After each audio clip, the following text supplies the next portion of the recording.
বাঙালি বাড়িতে কড়াইশুঁটির কচুরি হবে না? তা তো হবার নয়। আজ অ্যাপেটাইটের রান্নাঘরে শীতকাল স্পেশাল কড়াইশুঁটির কচুরি তৈরি করব। এমন কি 2 থেকে 3টে সিক্রেট ইনগ্রেডিয়েন্ট দেব যা কচুরির স্বাদ বহুগুণ বাড়িয়ে তো দেবেই, সঙ্গে কচুরিটাকে নরম সুস্বাদু আর খাস্তা তৈরি করবে। জানতে হলে ভিডিওটি স্কিপ না করে পুরো দেখার অনুরোধ রইল। এখানে আমি 2.5 কাপ কড়াইশুঁটি ধুয়ে পরিষ্কার করে একটা ব্লেন্ডিং জারে দিয়ে দিলাম। আর দেব 1 ইঞ্চি খানেক আদার টুকরো, 3 থেকে 4টি কাঁচা লঙ্কা আর অল্প একটু জল। লঙ্কাগুলো দেখতে গাবদা গুবদা হতে পারে, কিন্তু ঝাল একেবারেই কম, তাই আমি 4টে নিয়েছি। খুব ভালোভাবে ব্লেন্ড করে আনলাম। দেখুন সুন্দর একটা পেস্ট তৈরি হয়ে গেছে। একদম দোকানের মতো খাস্তা কড়াইশুঁটির কচুরি বানাতে গেলে কি কি দিতে হবে সেটা কিন্তু আমি এক এক করে দেব আর আপনাদের জানাবো। এবারে আমি কচুরির ডোটা বানিয়ে নেব। তার জন্য এখানে আমি নিয়ে নিয়েছি 2 কাপ ময়দা, আর দেব হাফ চামচ লবণ, গরম করে নেওয়া 1.5 চামচ ঘি এবারে ময়দাতে অল্প অল্প করে মেশাবো আর ময়ান দেব। কচুরির ডো যদি গরম ঘি দিয়ে মাখেন তাহলে এক তো কচুরিতে সুন্দর একটা ঘিয়ের গন্ধ আসবে, দ্বিতীয়ত কচুরি খুব ভালো রকম ভাবে খাস্তা হবে। তেলেও খাস্তা হয়, কিন্তু ঘি দিয়ে দেখবেন আপনি তফাৎ বুঝতে পারবেন। আর দেব 1 চামচ সুজি। এবারে মিশিয়ে দেব একটি সিক্রেট ইনগ্রেডিয়েন্ট, যার জন্য কচুরির স্বাদ বহু গুণ বেড়ে যাবে। এখানে মিশিয়ে দেওয়া হলো 1 চামচ মিল্ক পাউডার। আপনি মিল্ক পাউডার কচুরির ময়ানে মিশিয়ে দেখবেন একদম অন্য ধরনের স্বাদ হচ্ছে। আচ্ছা, যেহেতু মিল্ক পাউডারে একটু মিষ্টি থাকে, তাই আমি কিন্তু আলাদাভাবে আর চিনি মেশালাম না। এবার উষ্ণ গরম জল অল্প অল্প করে ময়দাতে মিশিয়ে ডোটা খুব ভালোভাবে মেখে নেব। শুধু ময়দার ডো মেখে তার মধ্যে কড়াইশুঁটির পুর ভরে দিলেই কিন্তু কচুরি তৈরি হয়ে যায় না। আপনি এই ছোট ছোট টিপস গুলো মাথায় রেখে যদি কচুরি বানান, দেখবেন একদম দোকানের সাথে বাড়িতেই কড়াইশুঁটির কচুরি বানিয়ে নিতে পারবেন। খুব ভালোভাবে ঠেসে ঠেসে ময়দাটাকে মাখতে হবে, পাঞ্চ লাগিয়ে লাগিয়ে। আচ্ছা, কচুরির ডোটা কিন্তু খুব বেশি শক্ত বা খুব বেশি নরম কোনোটাই হবে না, মানে মাঝারি মানের ডো তৈরি করে নিতে হবে। আর যাতে ডোটা শুকিয়ে না যায়, তাই ওপর থেকে মাখিয়ে দিলাম বেশ কিছুটা ঘি। এবারে 10 থেকে 15 মিনিট ডোটাকে আমরা রেস্টে রাখবো। গ্যাসে একটা প্যান বসিয়ে দিলাম। এবারে আমরা তৈরি করে নেব কচুরির মশলাটা। তার জন্য দিয়ে দেব 1.5 চামচ গোটা জিরে, 4টে গোটা শুকনো লঙ্কা আর 1.5 চামচ গোটা ধনে। খুবই সামান্য উপকরণ। গ্যাসের ফ্লেম লো টু মিডিয়ামে রেখে মিনিট 1.5 মশলাটা ভাজলেই দেখবেন সুন্দরভাবে মশলাটা ভেজে গেছে।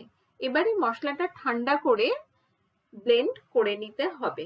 খেয়াল রাখবেন মশলাটা যেন পুড়ে না যায়। এবার ওই একই ফ্রাই প্যানে নিয়ে নিলাম 1 চামচ সাদা তেল আর হাফ চামচ ঘি।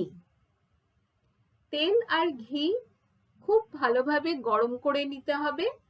তারপরে এর মধ্যে দিয়ে দেব 1 চামচ হিং। হিং দিলে কচুরিতে খুব সুন্দর একটা গন্ধ আসে। মিনিট খানেক হিংটাকে খুব ভালোভাবে ভেজে নিতে হবে। হিং থেকে সুন্দর গন্ধ ছাড়তে শুরু করলে এবারে পেস্ট করে রাখা কড়াইশুঁটিটা ফ্রাই প্যানে দিয়ে দেব। এই সময় কিন্তু আমি গ্যাসের ফ্লেম একদম লোতে রাখবো আর 5-6 মিনিটের জন্য পুরটাকে খুব ভালোভাবে কষিয়ে নিতে হবে। পুর কষাতে একটু সময় লাগে, ওটা একটু ধৈর্য ধরে কিন্তু করতে হবে। পুর কষাতে কষাতে এর মধ্যে কিন্তু আমি আরো কিছু মশলা দিয়ে দেব। কষাতে কষাতে যখন পুর থেকে জলের ভাবটা কমে আসবে, সে সময় মিশিয়ে দিতে হবে ভেজে রাখা মশলাটা।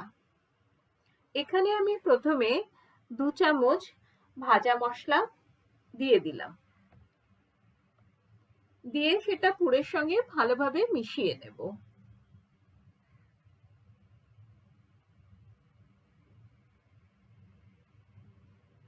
অনেকে কড়াইশুঁটির পেস্ট করার সময় কিন্তু এই মশলাগুলো দিয়ে একেবারে পেস্ট করে নেন।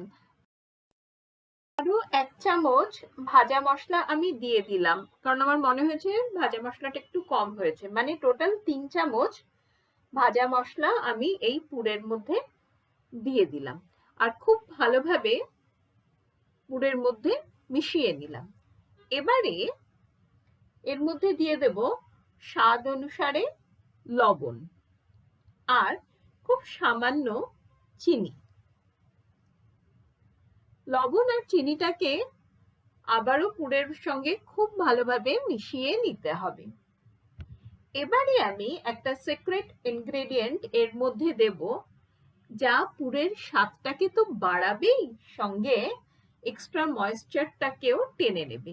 এখানে আমি মেশাবো 1 চামচ ছোলার ছাতু। আপনি এটা মিশিয়ে দেখবেন, তফাৎ আপনি নিজেই বুঝতে পারবেন। খুব ভালোভাবে ছাতুটাকে পুরের সঙ্গে মিশিয়ে দেওয়া হলো। পুর আমাদের তৈরি।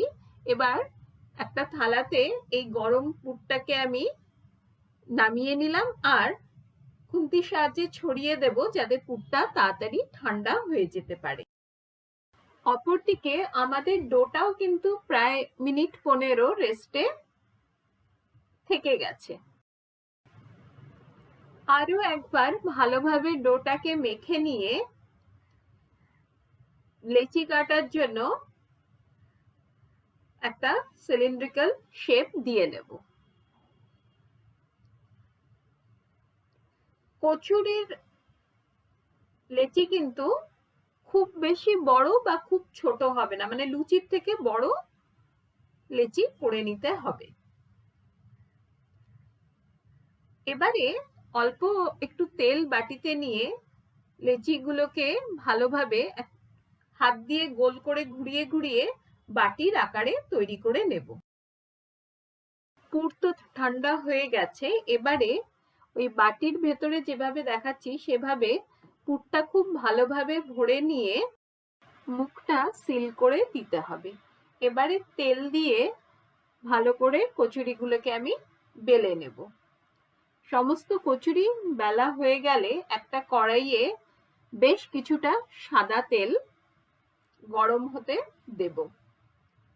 তেল এখানে ভালোভাবে গরম করে নিতে হবে। আমি একটুখানি ময়দার ইয়ে দিয়ে দেখে নিলাম, একটু দানা ফেলে, যে তেলটা ভালোভাবে গরম হয়ে গেছে।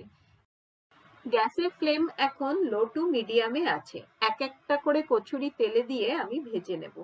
প্রথমে কচুরিটা গরম তেলে ছেড়ে 30-32 সেকেন্ডের জন্য ওটাকে ভাজতে দিতে হবে। তারপরে একটা হাতা বা ছান্তার সাহায্যে আস্তে আস্তে চেপে দিলেই দেখবেন কচুরি ফুলতে শুরু করেছে। বেকিং পাউডার, বেকিং সোডা আমি কিন্তু কিছুরই ব্যবহার করিনি, কিন্তু দেখুন কি সুন্দর পুরো ফুলকো কচুরি আমাদের তৈরি হচ্ছে। উল্টে পাল্টে খুব ভালোভাবে কচুরি ভেজে নিতে হবে। আজকের ভিডিওটি যদি আপনাদের ভালো লেগে থাকে তাহলে অতি অবশ্যই একটি লাইক দিয়ে অনেক অনেক শেয়ার করুন। আমার চ্যানেলে নতুন বন্ধু হলে চ্যানেলটিকে অতি অবশ্যই সাবস্ক্রাইব করে নিতে হবে, যাতে যখনই আমি নতুন কিছু ভিডিও আপলোড করব আপনাদের কাছে নোটিফিকেশন পৌঁছে যাবে। অভিনব সব রান্নার রেসিপির হদিশ পেতে গেলে অ্যাপিটাইটের ফেসবুক পেজটিকে তো ফলো করতেই হবে। দেখুন আপনাদের সঙ্গে কথা বলতে বলতে আমার কচুরি ভাজা হয়ে গেল। একই রকম ভাবে সমস্ত কচুরিগুলো আমি ভেজে নেব। আমিষ আলুর দম, নিরামিষ আলুর দম বা ছোলার ডাল, যেটা আপনার পছন্দ, তার সঙ্গে সার্ভ করুন গরম গরম সুস্বাদু কড়াইশুঁটির কচুরি। আমি এখানে কিন্তু আমিষ আলুর দমের সঙ্গে আজকে কড়াইশুঁটির কচুরি সার্ভ করেছি। দেখুন আমি ভেঙেও দেখাচ্ছি, চমৎকার সুস্বাদু পুরে ঠাসা কড়াইশুঁটির কচুরি দেখে জিভে জল আসছে কিনা? তাহলে আর দেরি নয়, আপনারাও কিন্তু বাড়িতে সহজেই দোকানের মতো খাস্তা কচুরি বানিয়ে নিতে পারবেন। আজ তাহলে এ পর্যন্তই।